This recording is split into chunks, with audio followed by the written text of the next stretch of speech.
Katulad po ng aking pong nabanggit po ay dadagdagan po natin ating pong mga pag-aawitan po.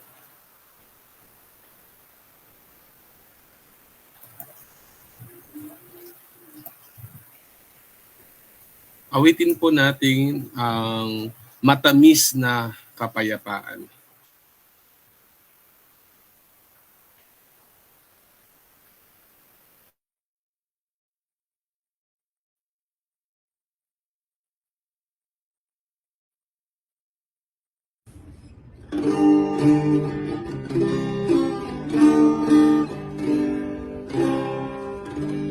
Sa puso ko ay naniin isang himig na matamis.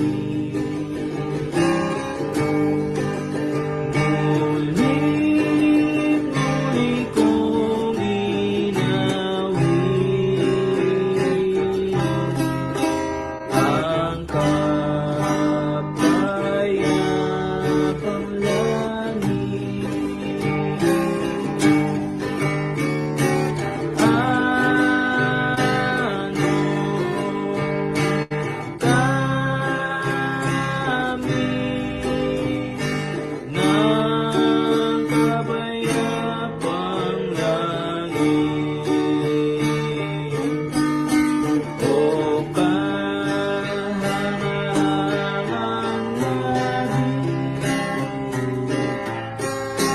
Ang sa Diyos na pag-ibig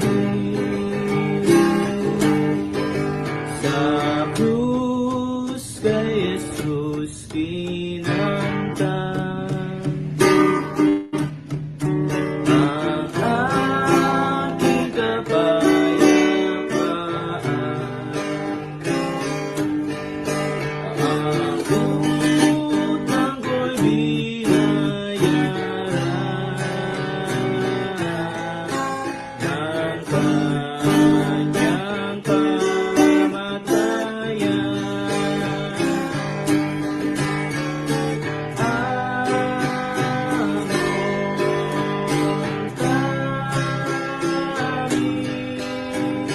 Ng kapayapang langit. O kahahamang langit nang sa Diyos na pag-ibig nang si Kristo'y tutungan ko. Puso'y galak na totoo, niyaya'y aking tinamo. Nakaloob ni Kristo.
Ang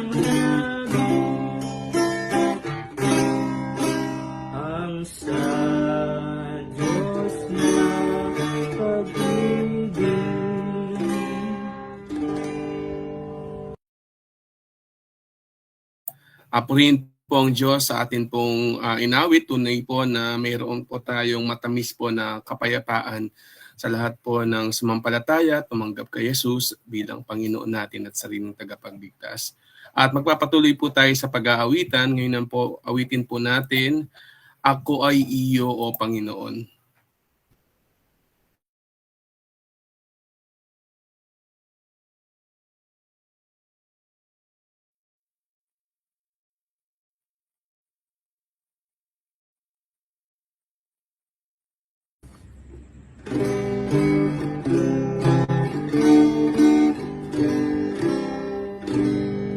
Ako ay iyo, hiling mo'y dinig, badya sa aking pag-ibig. Kaya't matindi ko minanais na sa iyo't umiling. Ilapit mo ako, O Jesus, sa kinamatyan mo, Diyos. Ilapit mo ngayon, O Panginoon, sa dugo mong lumalong. Pagkabanalin sa paglilingkod nang ako ay magusto, nang matatag na pagtitiwala at sa iyo'y sumunod. Ilapit mo ako, O Jesus, sa dinamatyan mo, Diyos. Ilapit mo ngayon, O Panginoon, sa dugo mong lumalong. May kalaliman ng iyong pag-ibig na di ko pa malilimutan.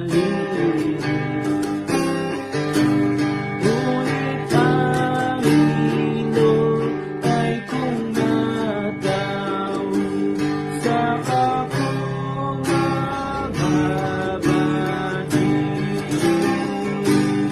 Ilapit mo ako, O Jesus, sa dinamatyan mo, Diyos. Ilapit mo ngayon, O Panginoon, sa dugo mong lumalong.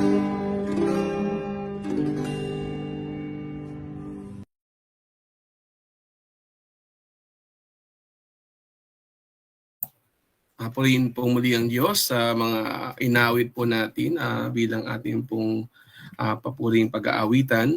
At ngayon po ay hilingin po natin kay Brother EJ na pangunahan po tayo sa ating pong opening prayer. Hello po. Sound check. Hello po. Naririnig po, Brother J. Salamat Brother Norman. Tayo po'y manalangin. Mahal naming Ama sa langit, kami po'y nagpapasalamat sa pagkakataong ito na kami nagkatipon-tipon sa kabila ng kami magkakalayo-layo at sa pamamagitan ng online upang mapag-aralan ang inyong mga salita. Salamat po sa karunungan at inyong kapangyarihan na aming natatanggap sa araw-araw. Kalipas na naman po ang isang linggo at dalangin namin na ang banal na spirito ay gumabay sa aming buhay at sa pag-aaral nito ngayong gabi.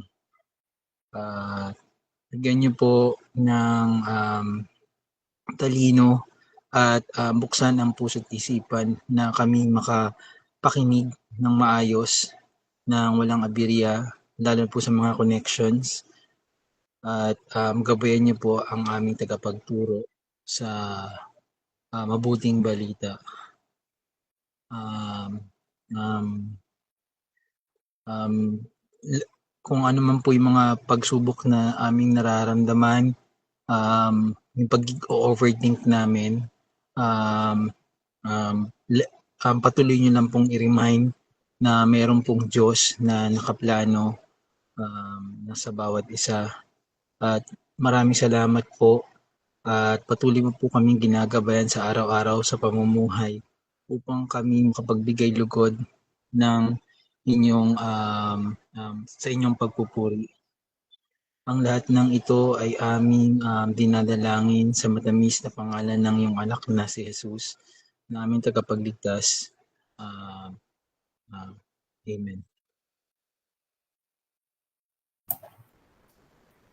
Maraming salamat, Brother EJ. At ngayon po, dahil ito po ay online Bible study, ihanda na po natin ang ating pong mga puso't kaisipan, maging ang ating pong mga Biblia at kung may mga notes po tayo para po sa pag-aaral po ng salita po ng Diyos. At ibibigay ko na po sa ating pong tagapagturo, si Brother Wilson Gutierrez. Magandang gabi po mga kapatid at salamat Brother Norman. Ganun din kay kapatid na EJ sa pangunguna sa ating pambungad na panalangin. Napakahalaga na lagi po nating isaalang-alang lagi ang pananalangin kapag tayo po ay magbabasa ng Biblia o mag-aaral ng kanyang mga salita. At para po sa ating pag-aaral ngayong gabi, ay nais ko pong talakayin ang salitang fellowship.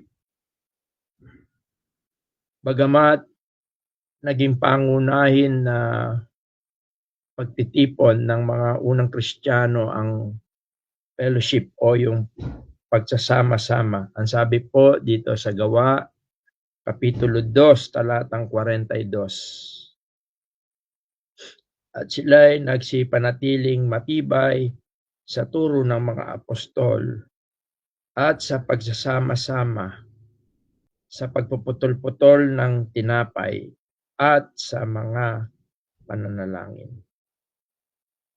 One of the consecutive meetings of the church is fellowship.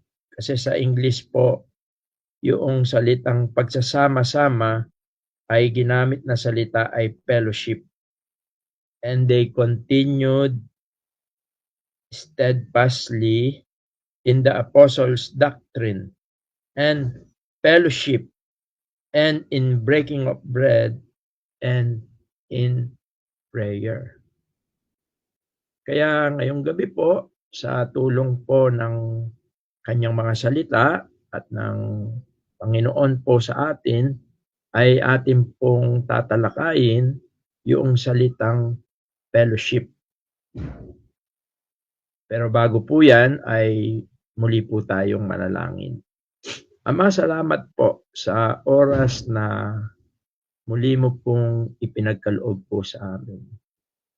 Ibinibilang po namin na isang blessing na kami po ay magkaisa, magbuklod ang aming mga espiritu upang kami po ay makapag-aral sa iyong mga salita.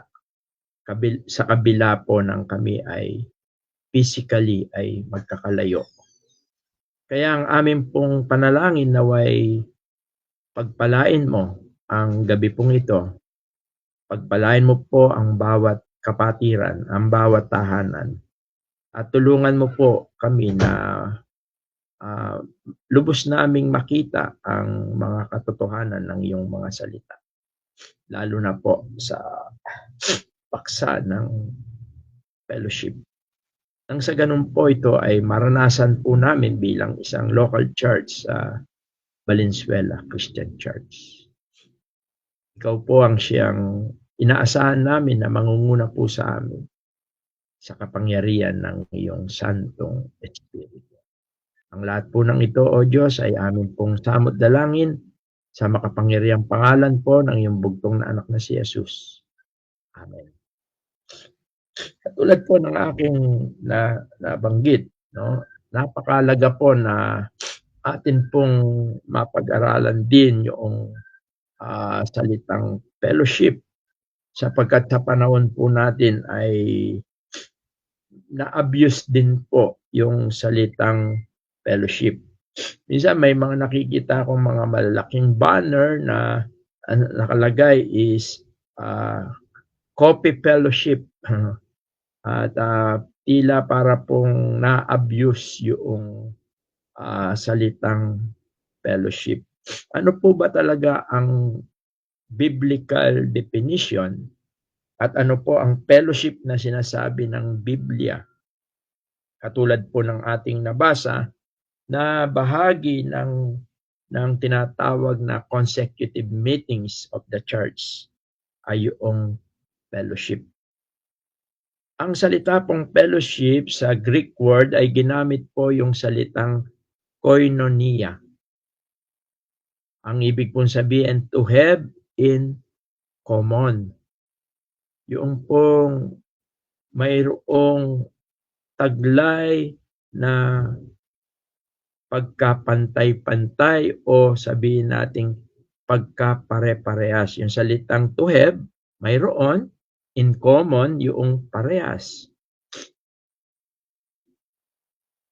At kung titignan po natin, ang katotohanan ito po ay nag-ugat po ito sa pananampalataya natin sa ating Panginoon. Sapagkat sa pamamagitan ng ating Panginoong Jesucristo, sa kanyang kamatayan at sa kanyang muling pagkabuhay, tayo na mga tunay na sumampalataya sa kanya ay nakabahagi ng kanyang kabanalan. At yun po yung mababasa natin dito sa ikalawang Pedro, 2 Peter chapter 1 verse 4. 2 Peter chapter 1 verse 4.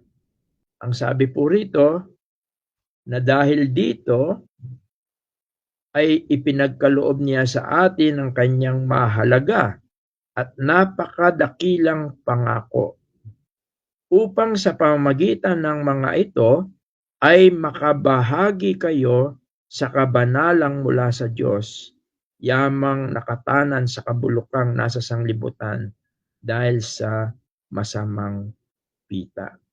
Ang tinutukoy po rito na mahalaga, napakadakilang pangako ay ang pangakong kaligtasan sa pamamagitan ng pananampalataya sa ating Panginoong Jesucristo at sa pangako na ang bawat sasampalataya ay ipagkakaloob ng Panginoong Diyos ang kanyang Espiritu Santo.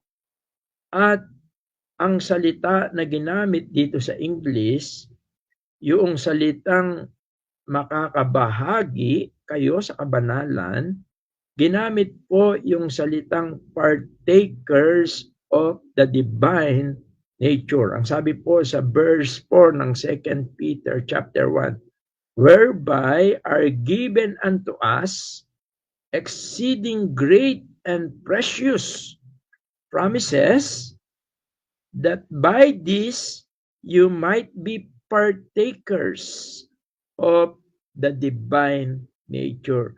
Alam niyo po yung salitang partakers, same po yung Greek root noong salitang fellowship.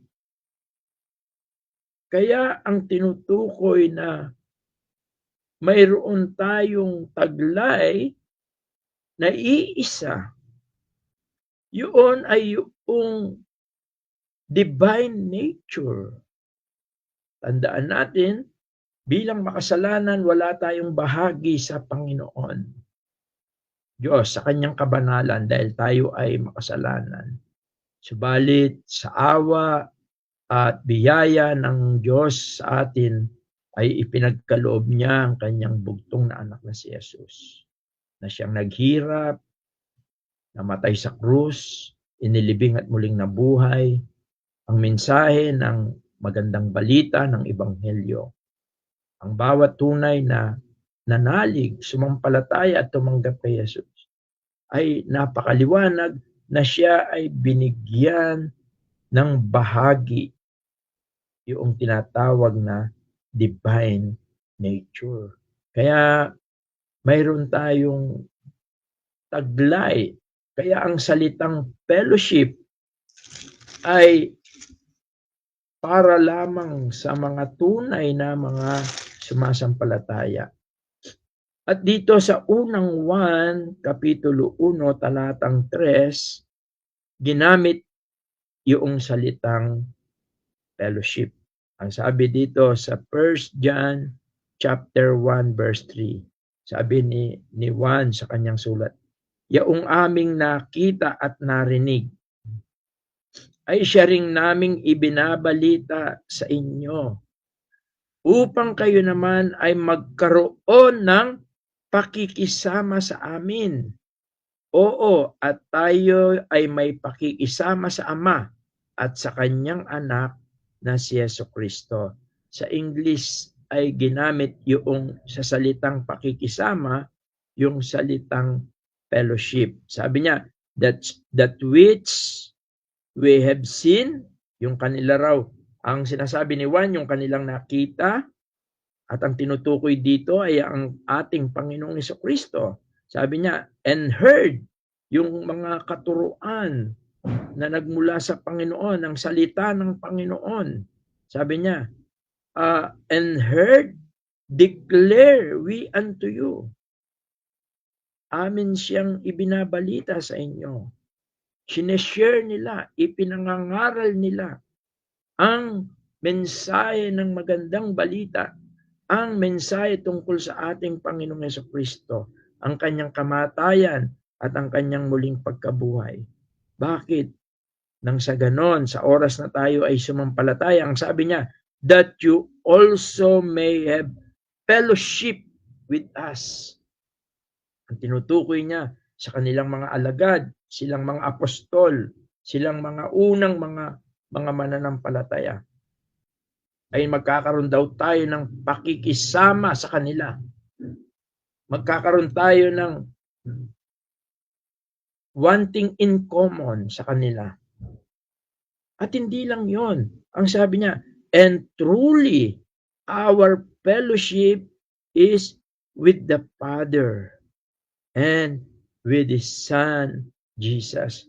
Kung noon tayo ay walang bahagi, hindi tayo pwedeng makipag-fellowship, hindi tayo pwedeng makabahagi, makasama sa Diyos dahil ang Diyos ay banal at tayo makasalanan. Dahil sa pananampalataya natin sa Panginoon. Dahil binigyan niya tayo ng kabanalan na nagmula sa Kanya, yung tinatawag na divine nature. Kaya ang isang mananampalataya ay mayroon siyang dalawang nature. Yung tinatawag na old nature, yun yung simple nature. And yung new nature, ito yung tinatawag na divine nature. At iyan ang ibig sabihin ng fellowship. To have in common. Kaya ang salitang pakikisama, bagamat ito ay galing doon sa Tagalog na salitang sama, no, yung ibig sabihin, pakikisama, to involve, to join, merong mas malalim na kahulugan ito.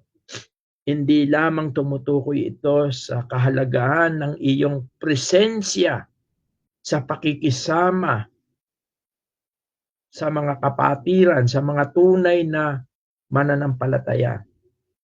Kundi ito ay mayroong spiritual na pakikiisa. Sapagkat ang pakikiisang ito ay hindi lamang presensya, kundi ito'y spiritual. Sapagkat tayo ay mayroong tinatawag na new nature o divine nature through the indwelling of the Holy Spirit of God. Kaya napakahalaga na maunawaan natin ang mga bagay na ito. At ayon sa unang Korinto, Kapitulo 1, talatang 9, binanggit din niya ang salitang fellowship. Ay, pasensya na, mayroon po akong konting ubo at sipon. Sabi niya, ang Diyos ay tapat. Nasa pamamagitan niya ay tinawag kayo sa pakikisama ng kanyang anak na si Kristo na Panginoon natin. God is faithful, by whom you were called unto the fellowship of His Son, Jesus Christ, our Lord. Kaya alam niyo po, sa ating pagsasama-sama, physically, spiritually, mahalaga na maunawaan natin at paniwalaan natin na ang panawagan ng Panginoon na tayo ay magsama-sama, hindi lang po tayo. Naroon ang ating Panginoon. Sapagkat bilang isang iglesia, kaya tinawag tayong one body. Bilang isang church, ang head natin ay si Jesus. And kapag tayo po ay nagkakasama-sama, nagkakaisa ng ating mga puso, ng ating mga diwa, ng ating mga espiritu, tayo rin ay nakikisama o kasama natin ang ating Panginoon. Kaya doon sa Matthew chapter 18 verse 20, napakaliwanag doon na hindi kailangan ng big group para ang presensya ng Panginoon ay mapasa atin. Anong sabi ron? Where are 2 or 3 are gathered in my name, I am in the midst of them. Sapagkat ang ating pagsasama-sama, tayo ay tinawag sa fellowship ng kanyang anak na si Kristo Jesus na ating Panginoon. Kaya ang ating pagsasama-sama ay hindi lamang nabubuo sa ating mga pisikal na presensya. Sapagkat ito ay nagdudulot din ng spiritual. Kapag ang ating mga espiritu ay nagkakaisa, yung ating hangarin, yung ating pagmamahalan, yung ating pagmamahal sa Panginoon, sa pagsamba, sa pagpupuri, sa paglilingkod, kapag tayo ay pinapatnubayan ng Espiritu Santo, we have fellowship. Yun yung fellowship.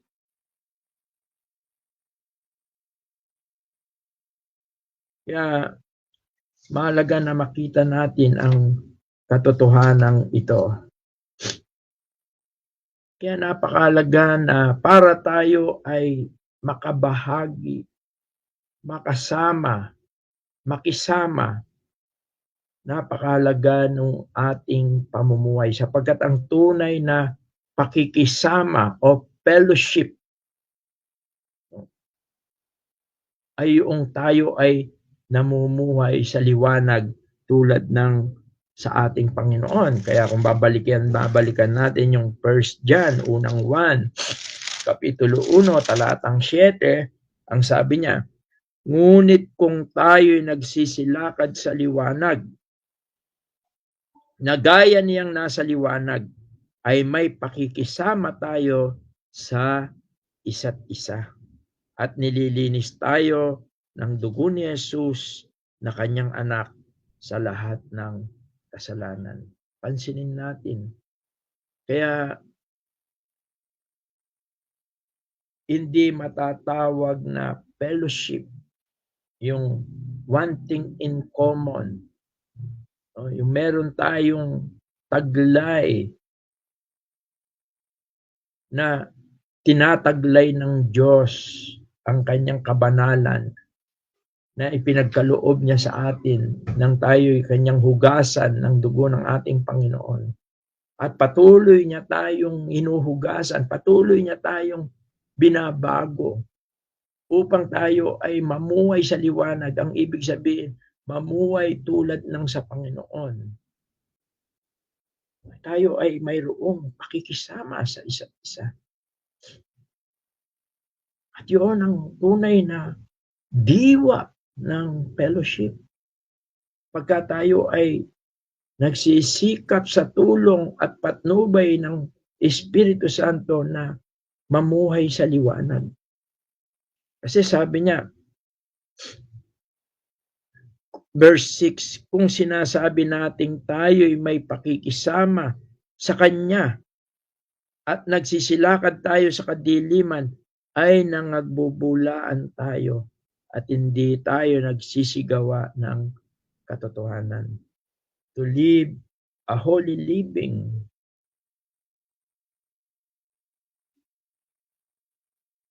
is guaranteed us na tayo ay tunay na may pakikisama sa Panginoon at may pakikisama sa mga kapatiran, may pakikisama sa Diyos. We have something in common.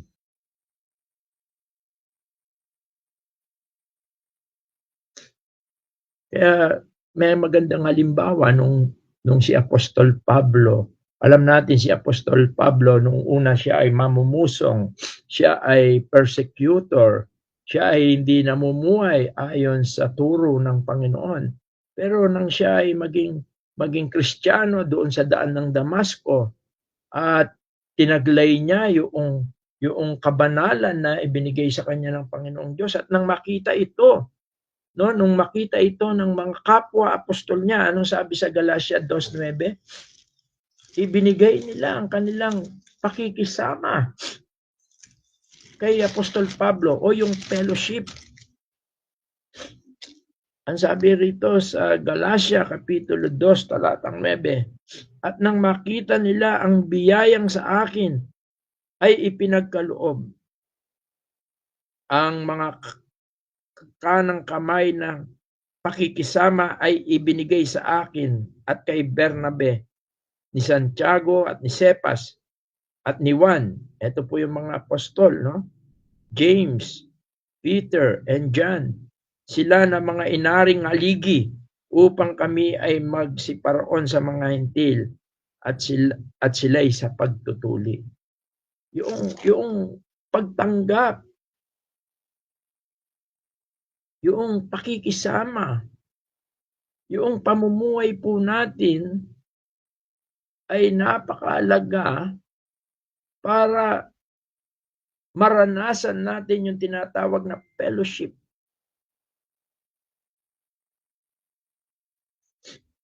Sapagkat kung tayo ay mamumuhay sa kadiliman, sa kasamaan, magpapatuloy tayo doon sa dating likas na buhay natin. Anong sinasabi dito sa 2 Corinthians chapter 6, verse 14? Ang sabi rito,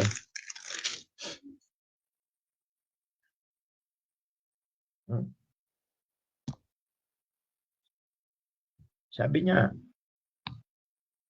huwag kayong makipamatok ng kabilan sa mga di nagsisisampalataya, sapagkat anong pakikisama, sabi niya, for what fellowship had righteousness with unrighteousness? Sapagkat anong pakikisama mayroon ng katuwiran at kalikuan? O anong pakikisama mayroon ng kaliwanagan sa kadiliman? The answer is nothing. Hindi pwedeng magsama-sama. Kaya napakalaga po ang fellowship, ang pagsasama-sama ay nagiging genuine kapag ka ang mga nagsasama-sama ay pare-parehas na mga tunay na mananampalataya. Tunay na tinubos, tunay na nakaranas ng kapatawaran ng kanilang kaligtasan, at tunay na tinanggap nila ang Espiritu Santo, tunay na sila ay ligtas, tunay na sila ay nasa Panginoon. At yun, ang tunay na nagkakaroon ng tunay na diwa ng pagsasama-sama sa pagpupuri, sa pagsamba, sa paglilingkod.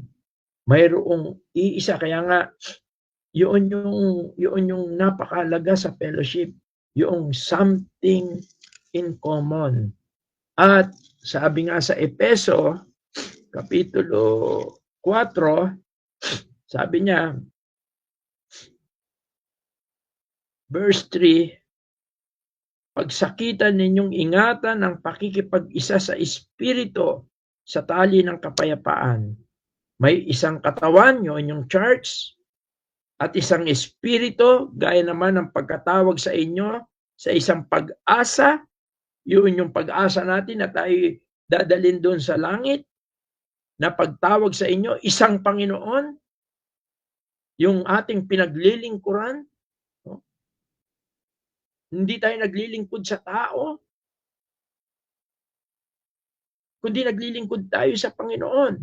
Isang pananampalataya, ang ebanghelyo, isang bautismo, yung larawan ng ating pagkamatay at muling pagkabuhay kay Kristo. Isang Diyos at Ama ng lahat, na siyang sumasaibabaw sa lahat at sumasalahat at nasa lahat. Datapwat ang bawat isa sa atin ay binigyan ng biyaya ayon sa sukat na kaloob ni Kristo. Bagamat mayroon tayong iba-ibang mga spiritual gifts, mayroon tayong one thing in common. Nasa atin yung divine nature dahil sa ating pananampalataya sa ating Panginoon.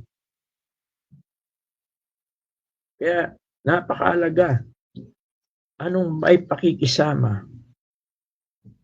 Kaya ang pamumuhay sa kasalanan ang siyang sumisira ng ating pakikisama sa Panginoon, sa Diyos Ama, at ganun din sa mga kapatiran. Sabi sa 2 Corinthians chapter 5 verse 2. 2 Corinthians, ang kasalanan ang siyang sumisira sa tunay na diwa ng pakikisama. Sabi sa 1 Korinto kapitulo 5 talatang 2, at kayo'y mga mapagpalalo at hindi kayo bagkus na ngalulumbay upang maalis sa gitna ninyo ang gumagawa ng gawang ito. Sapagkat ako sa katotohanan, bagamat wala sa harapan ninyo sa katawan, ngunit ako'y nasa harapan ninyo sa espiritu. Akin ngang inaatulan na ang gumagawa ng bagay na ito na tulad sa ako'y naharap sa pangalan ng ating Panginoong Yesus, na nagkakatipong kayo at ang aking espiritu na taglay ang kapangyarihan ng ating Panginoong Yesus, upang ang ganyan ay ibigay kay Satanas sa ikawawasak ng kanyang laman, upang ang espiritu ay maligtas sa araw ng Panginoong Yesus. Bakit? Sapagkat sa verse 1, mayroon pong gumagawa ng mahalay na kasalanan. Ang sabi rito, sa kasalukuyay nababalita na sa inyo may pakikiapid. At ang ganyang pakikiapid ay wala kahit sa mga Hentil, na sa inyo'y nag-aari ng asawa ng kanyang ama. medyo very brutal itong although ang pakikiapid, no, ang pakikipagrelasyon sa may asawa ay tinatawag na adultery. O ang pagsasama ng dalawang tao na parehas na mayroong asawa ay tinatawag na adultery. At yan ay walang bahagi sa pagtitipong Kristiyano. Ayan ang sumisira ang kasalanan. Although dito ay mabigat, although ang mga kasalanan ay laging sumisira sa fellowship, sa pagsasamahan ng mga tunay na mananampalataya. Bagamat tayong lahat ay nagkakamali, nagkakasala, ang maganda ay lagi nating isaalang-alang na lagi tayong humingi ng tawad sa Panginoon. At yun ang para mapanatili natin ang pakikisama natin sa Panginoon at ganun din sa mga kapatiran. Kung babasahin natin yung 1 John chapter 1 verse 9. Sabi niya, kung ipinapahayag natin ang ating mga kasalanan, ay tapat at banal siya na tayo patatawarin sa ating mga kasalanan at tayo lilinisin sa lahat ng kalikuan. Kaya napakahalaga na to maintain yung fellowship natin sa isa't isa, sa Panginoon, ay lagi nating tignan ang ating mga sarili at tayo ay buong magpakumbaba na humingi ng kapatawaran, ng paglilinis ng Panginoon. Yun yung tinatawag na confession. Pagtatapat sa Panginoon. At makakaasa tayo na ang Panginoon ay patatawarin tayo at lilinisin tayo sa ating mga pagkakamali at pagkakasala. Sapagkat ang kasalanan ang siyang sumisira sa fellowship natin, hindi lang sa Panginoon, maging sa mga kapatiran. Kaya sa ikalawang Tesalonica, Kapitulo 3, 2 Thessalonians, chapter 3, verse 14 to 15. Ang sabi rito, dito na lang ako magbasa sa ating, at kung ang sino may hindi tumatalima sa aming salita, sa pamamagitan ng sulat na ito, inyong tandaan ang taong yaon upang wag kayong makisama sa kanya nang siya'y mahiya. At gayon may wag ninyong ariin siyang kaaway, kundi inyo siyang paalalahanan tulad sa kapatid. Napakaganda po ng mga katuruan na ito. Na pagka mayroong mga kapatiran na nagpapatuloy sa kasalanan, sa kabila ng sila'y napagsasabihan, napapayuhan, at kung sila'y magpapatuloy sa ganitong gawain, ang sabi sa 2 Thessalonians chapter 3 verse 14. Siguro basahin ko sa English. Ang sabi niya, 2 Thessalonians chapter 3 verse 14. And if any man obey not our word by this epistle, note that man. Ang sabi rito, inyong tandaan. Although dito ginamit yung, and have no company with him that he may be ashamed.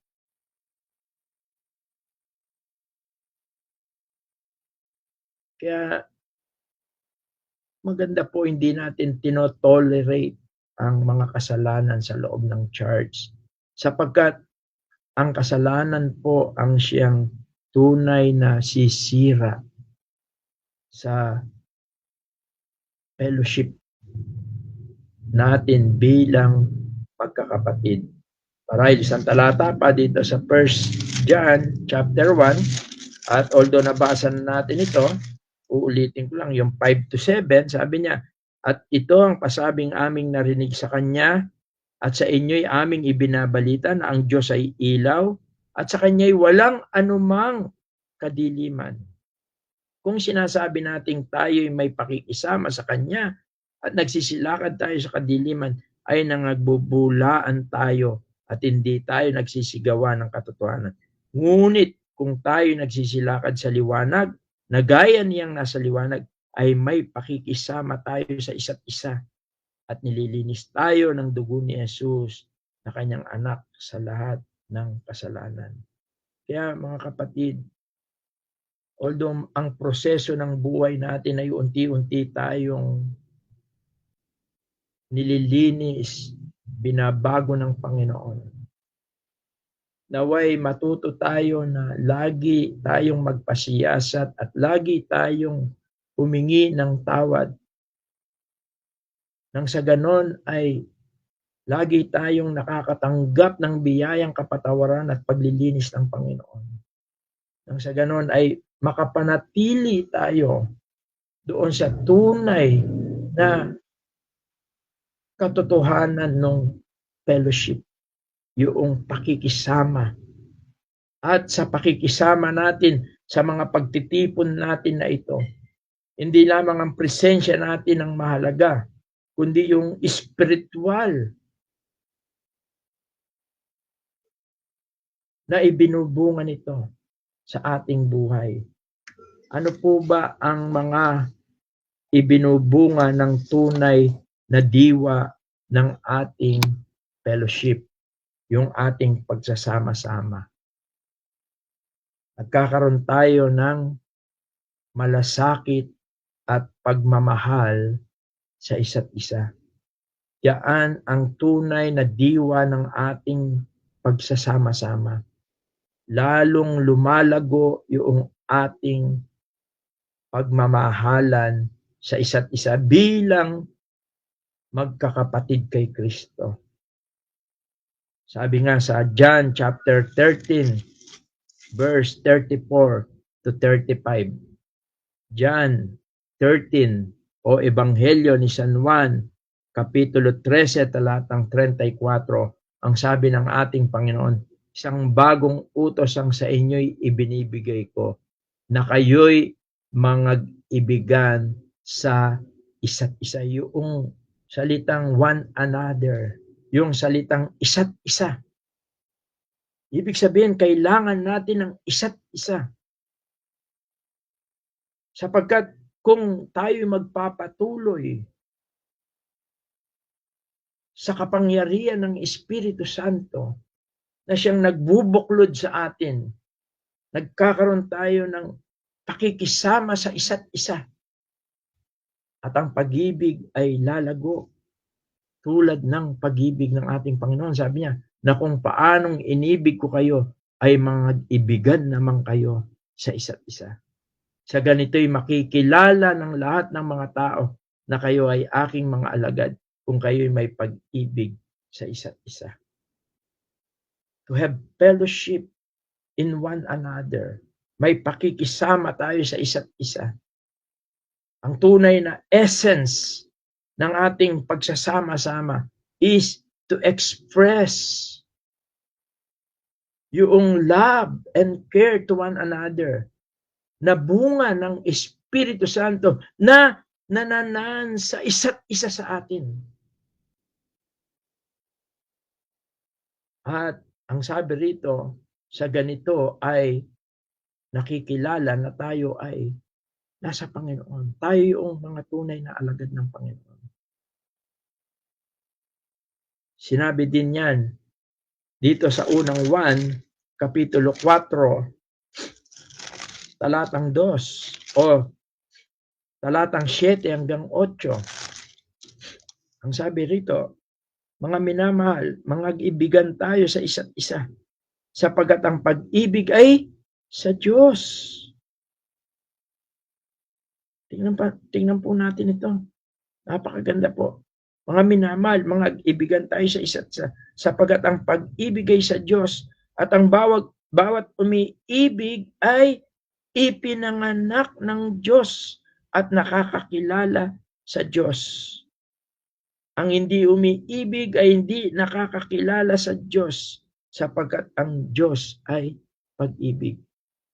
The essence of yung diwa ng ating pagsasama-sama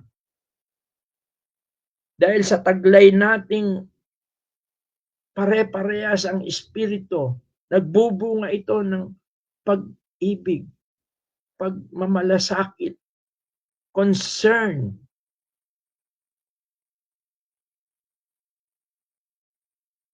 At yan ang ibinubunga ng diyan nagkakaroon ng tunay na diwa yung ating pagsasama-sama.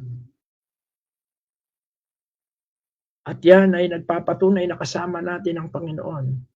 Kasama natin ang Diyos sa ating pagsasama-sama. Ganyan din ang sinasabi ni Pablo dito sa Roma, Kapitulo 12, talatang 10. Ang sabi niya, Romans chapter 12 verse 10, sa pag-ibig sa mga kapatid ay mangagmahalan kayo, sa kapurihan ay ipagpauna ng isa't isa ang iba.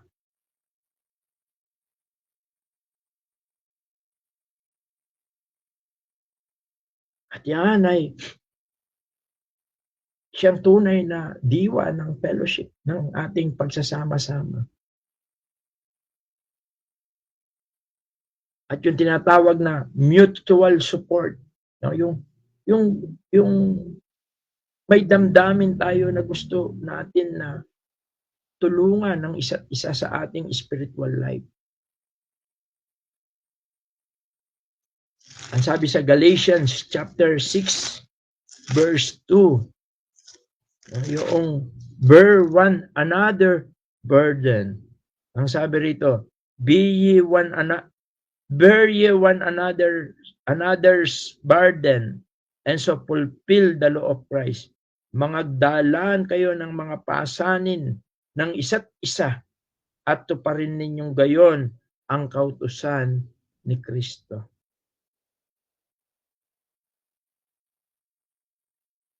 As a believer, hindi po tayo bilang mga tunay na Kristiyano, bilang mga sumampalataya, bilang bahagi ng katawan ni Kristo, hindi po tayo exempted sa mga pagsubok, sa mga kahirapan. At ang isang napakaganda ay nandiyan ang mga kapatiran para sila ay makibahagi sa ating mga pasanin. Maaring sa pamagitan ng panalangin o maaring sa pag-abot ng konting tulong sa atin, sa pakikiramay sa atin. Subalit ang mahalaga, ako nga minsan ang mas gusto ko yung panalangin, ang akin tanggapin na pakikiramay sa aking mga pasanin. Sapagkat ang panalangin ay mas malawak ang idinudulot na kabutihan nito sa bawat isa sa atin. Kasi kung minsan kung ang hahanapin natin ay yung mga financial support, kung minsan po ay tayo lahat ay nandoon sa crisis at pangangailangan.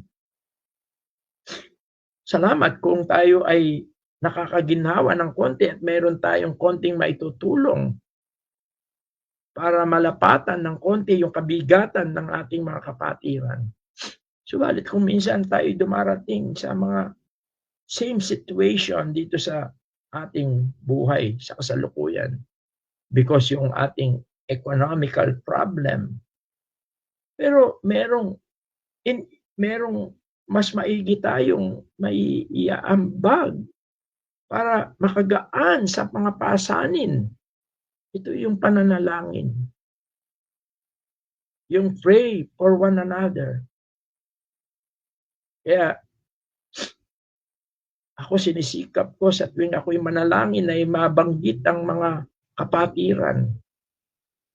Sapagkat iniisip ko na sa ganung paraan ay ang Panginoon kapag siya yung gumawa at kumilos, higit doon sa aking tulong ay makakatulong ang Panginoon. Kaya napakahalaga ng ating prayer meeting. Hindi lang tayo nasasanay na nagre-request, kundi dinudulog natin sa Panginoon yung ating mga panalangin. Sapagkat higit sa lahat, ang Panginoon ang siyang makakatulong sa ating mga suliranin. Maging ito man ay pinansyal, maging ito man ay pisikal, o lalo na kung ito man ay spiritual. Yung mutual support, yung bear one another burden, one of the greatest essence of fellowship, yung ating pagsasama-sama bilang magkakapatid kay Kristo. Ephesians chapter 4, verse 2, ang sabi rito, na buong kapakumbabaan at kaamuan na may pagpapainod na mangagbatahan kayo sa pag-ibig, forbearing one another. Kasama sa yung forbearing, mangagbataan. Minsan hindi tayo pare-parehas ng level spiritually, maturity. Minsan kahit na meron ng matagal na Kristiyano, medyo mabagal yung kanyang paglagong spiritual. At bilang kapatiran, bilang nagsasama-sama, bilang mayroong fellowship, isa sa magagawa natin yung forbearing, mangagbatahan.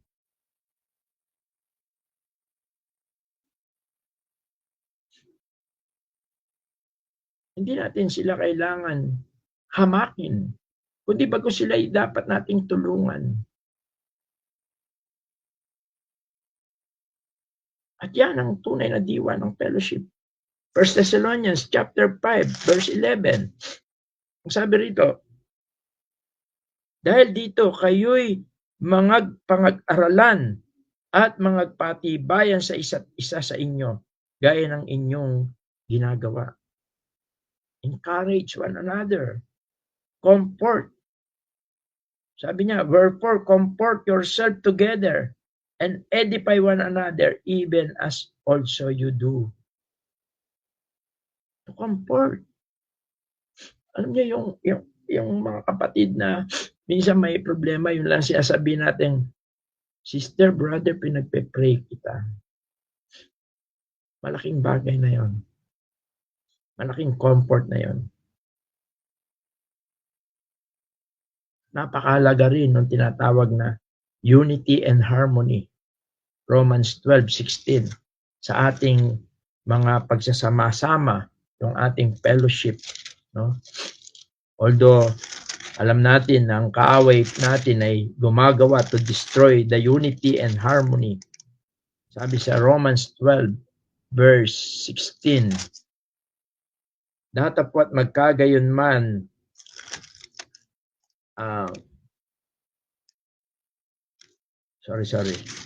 Romans 12, ito. Magkaisa kayo ng pag-iisip. Huwag ninyong ilagak ang inyong pag-iisip sa mga bagay na kapalaluan, kundi makiayon kayo sa mga bagay na may kapakumbabaan. Huwag kayong mga pantas sa inyong sariling mga haka. Philippians 2:3 and 4. Ito ay may kinalaman sa pagkakaisa, no? Ng ating mga puso, ng ating mga kaisipan, ng ating mga motibo para sa Panginoon, para mapanatili natin yung harmony, yung unity. Philippians 2:3 and 4. Huwag ninyong gawin ang anuman sa pamamagitan ng pagkakampi-kampi o sa pamamagitan ng pagpapalalo, kundi sa kababaan ng pag-iisip na ipalagay ng bawat isang iba na lalong mabuti kaysa kanyang sarili. Huwag tignan ng bawat isa sa inyo ang sa kanyang sarili, kundi ang bawat isa naman ay sa iba't iba. Unity and harmony is very important in our fellowship with the Lord. At kasama na rin yung pagpapatawaran at patuloy na paggawa ng kabutihan sa ating mga kapatiran. Efeso 4:32. Ang sabi,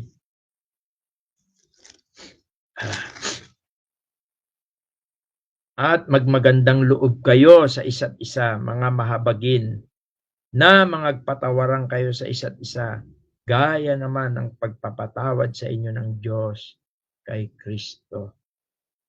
Colossians 3:13.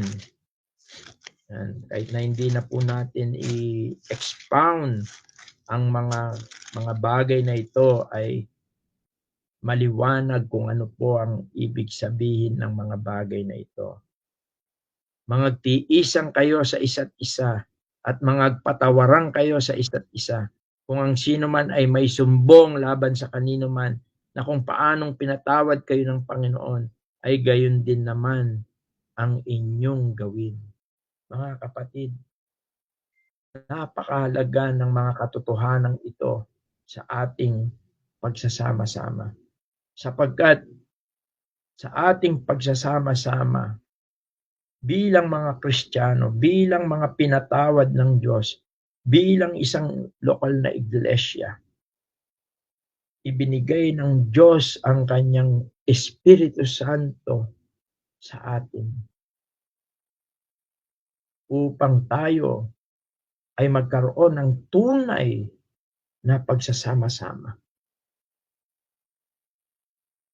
At ang tunay na pagsasama-sama nating ito, yung ating fellowship, ay hindi lamang nabubuo sa atin, kundi nakakabahagi tayo sa ating Diyos na banal at sa ating Panginoong Jesucristo. At sila'y nalulugod. Yun ang importante. Kaya kung makikita natin yung Acts chapter 2, pinaigting nila ang kanilang pagsasamahan, ang fellowship nila. Halos nga ipinagbili nila ang kanilang mga ari-arian para lamang mapunan ang pangangailangan ng gawain ng Panginoon nung panahon na yon. Sapagkat maraming mga sumampalataya na hindi umalis sa Jerusalem. Yung mga pumunta roon sa Jerusalem. Pero dahil sa kapangyarihan, dahil sa taglay nila, yung in common, ay nabigyang daan at lalong lumago pa ang pananampalatayang Kristiyano at lumawak at naipalaganap ang mensahe ng magandang balita. At maraming local churches pa ang mga naitanim. At salamat sa Diyos sa tulong at kapangyarihan ng mensahe ng magandang balita na dumating sa Valenzuela. Una sa ilang kapatid lang. At ngayon tayo ay isang local church na. Nawa, ang aking panalangin ay tunay na maranasan natin yung ating pakikisama sa Panginoon at pakikisama sa Diyos at sa pakikisama natin sa isa't isa. Nang sa ganon, tayo ay hindi man dumami sa bilang, ay patuloy na malwalati natin ang Diyos. At ako'y naniniwala na kung makikita sa atin yung tunay na diwa ng pakikisama o yung fellowship, gagamitin din po ito ng Panginoong Diyos upang may mga kaluluwa pa na ma-enlighten, maliwanagan, hanggang sa sila rin ay makabahagi sa kabanalan na ibinibigay ng Diyos sa bawat tunay na sumasampalataya. Subalit nakita natin, bagamat ang lumang pagkatao natin ay narariyan, umihila sa atin sa kasalanan. Yaan ang sisira upang tayo ay tunay na makabahagi at makasama sa tinatawag na fellowship. Nawa ay maranasan natin ang mga katotohanan ito sa ating pag-aaral. Nakita natin kung ano talaga yung ibig sabihin ng fellowship. Galing sa word na partakers, nakabahagi tayo doon sa tinatawag na divine nature of God. Kaya yun yung diwa ng ating fellowship. Tayo ay manalangin. Ama, salamat po sa gabing ito. Salamat po sa iyong mga salita. Tulungan mo po kami na lubos naming maunawaan ang katotohanan tungkol sa pagsasama-sama po namin bilang mga anak mo, bilang isang iglesia, ang aming fellowship sa isa't isa. Salamat po at pinagkalooban mo po kami hindi lamang po ng kaligtasan, kundi pinagkaloob niyo po ang inyong Santong Espiritu upang kami magkaisa at maranasan namin ang tunay na diwa ng pagsasama-sama bilang mga tinubos mo, bilang mga anak mo, at bilang mga binigyan mo ng katiyakan sa buhay na walang hanggan. Pagpalain niyo po ang iyong mga salita. Pagpalain mo po ang aming pagsasama-sama bilang isang lokal na iglesia sa Valenzuela Christian Church. Lahat po ng ito ay amin pong isinasamo na may lakip na taus-pusong pasasalamat sa dakila at makapangyarihang pangalan po ng iyong bugtong na anak na si Jesus. Amen. Good evening and God bless po sa bawat isa. At kung meron po tayong mga katanungan ay atin pong i-entertain yung mga katanungan po natin. Pansamantala po ay balik ko muna po kay Brother Norman. Maraming salamat, Brother Wilson. At purihin po ang Diyos sa atin pong narinig po na mensahe po sa pag-aaral po natin ng salita po ng Diyos. At katulad po ng nabanggit po ng kapatid, nasa dako po tayo ng ating question and answer. Kung may mga katanungan po tayo o may mga bagay po na nais pong bigyan ng linaw, ay malaya po ang bawat isa po sa atin na makapagtanong. Sige po mga kapatid, open na po tayo sa ating po mga questions po.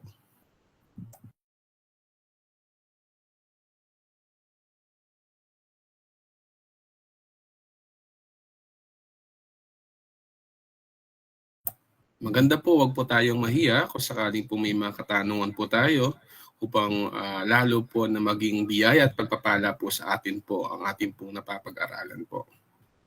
Sige po mga kapatid.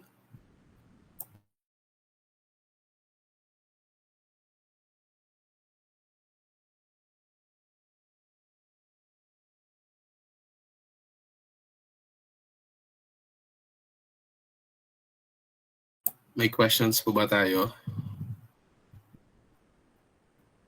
Sa mga kalalakihan, sa mga kababaihan po, open po tayo kung may mga tanong po.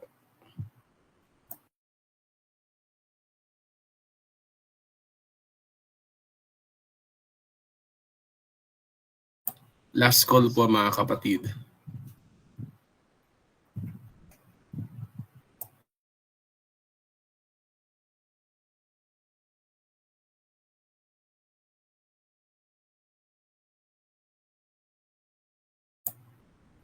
Sige po, kung ang ating pong katahimikan ay nangangahulugan po na ating pong naintindihan po, ay purihin po ang Diyos sa ating pong pasalamatan. Nawa ang lahat po ng ating pong napapag-aralan, hindi lamang po natin napapakinggan, kundi ito po ay makita po sa ating pong pamumuhay.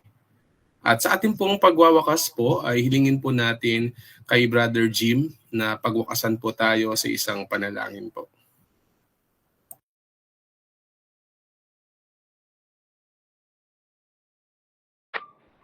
Tayo po ay manalangin.